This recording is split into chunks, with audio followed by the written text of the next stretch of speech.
নিস্তব্ধতার ভেতরেও এক ধরনের শব্দ আছে, সময়ের পদচিহ্ন। যে শব্দে লুকিয়ে থাকে মানব সভ্যতার প্রতিটি অগ্রযাত্রা, প্রতিটি বিপ্লবের সূচনা।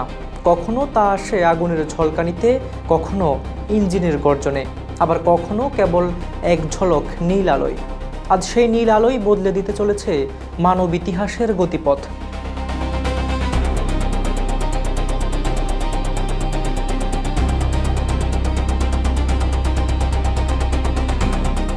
পৃথিবী থেকে কয়েকশো কিলোমিটার ওপরে এক নিস্তব্ধ মহাশূন্যযানে কয়েকজন বিজ্ঞানী তাকিয়ে আছেন জানালার ওপারে ভেসে থাকা এক রহস্যময় আভায়।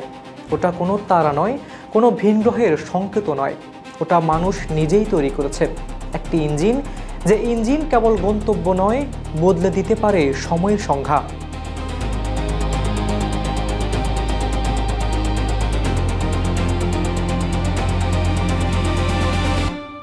প্লাজমা ইঞ্জিন এমন এক প্রযুক্তি যা মানুষকে প্রথমবারের মতো গ্রহান্তর ভ্রমণকে বাস্তব করে তুলতে চলেছে। যেখানে মঙ্গল গ্রহে পৌঁছাতে লাগে প্রায় 7 থেকে 9 মাস, সেখানে নতুন এই ইঞ্জিনে মাত্র 30 দিনে পৌঁছানো সম্ভব হবে। ভাবা যায়, যে যাত্রা একসময় কল্পবিজ্ঞানের পাতায় সীমাবদ্ধ ছিল, এখন তা হয়ে উঠেছে মানুষের হাতের নাগালে। মহাকাশযানটি যখন নিঃশব্দে মহাশূন্যে ভাসছে, তখন ভেতরে থাকা বিজ্ঞানীদের চোখে শুধু একটাই প্রতিফলন আশা।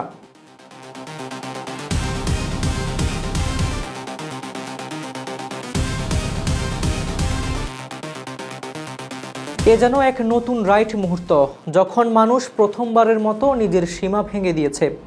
এই ইঞ্জিনে জ্বলছে কোনো তেল নয়, বরং মানুষের কৌতূহল আর অদম্য জিজ্ঞাসা। বাইরে অনন্ত অন্ধকার, কিন্তু সেই অন্ধকারের মাঝেই জ্বলছে নীল আলো, যেন এক নতুন সূর্যের আভাস, যেন নৈশব্দের মাঝেই এক নতুন সূচনা।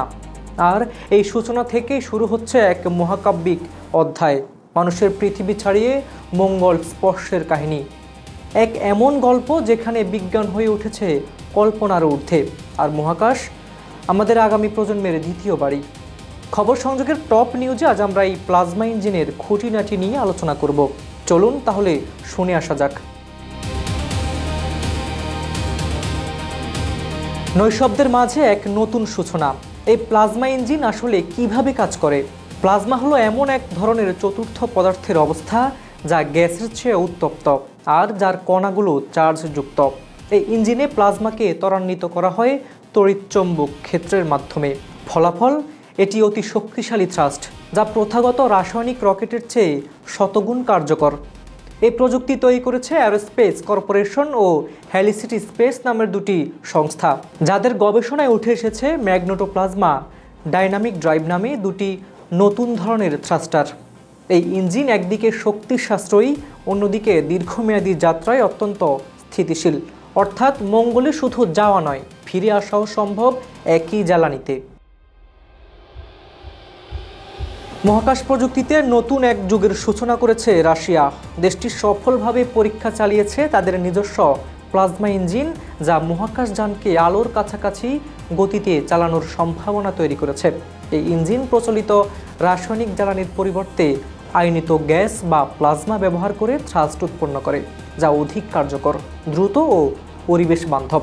রুশ বিজ্ঞানীরা জানিয়েছেন, এই প্রযুক্তি ব্যবহার করে মঙ্গল গ্রহে পৌঁছানো সম্ভব হবে মাত্র 30 দিনের মধ্যে। প্লাজমা ইঞ্জিনকে ভবিষ্যতের মহাকাশ অভিযানের গেম চেঞ্জার হিসেবে দেখানো হচ্ছে। বিশ্লেষকদের মতে এই সাফল্য মহাকাশ প্রতিযোগিতায় রাশিয়াকে আবারও শীর্ষস্থানে নিয়ে যেতে পারে। আজ থেকে মাত্র কয়েক বছর পর 2030 বা 2035 সালের মধ্যে হয়তো প্রথম প্লাজমা মিশন রওনা হবে মঙ্গলের দিকে।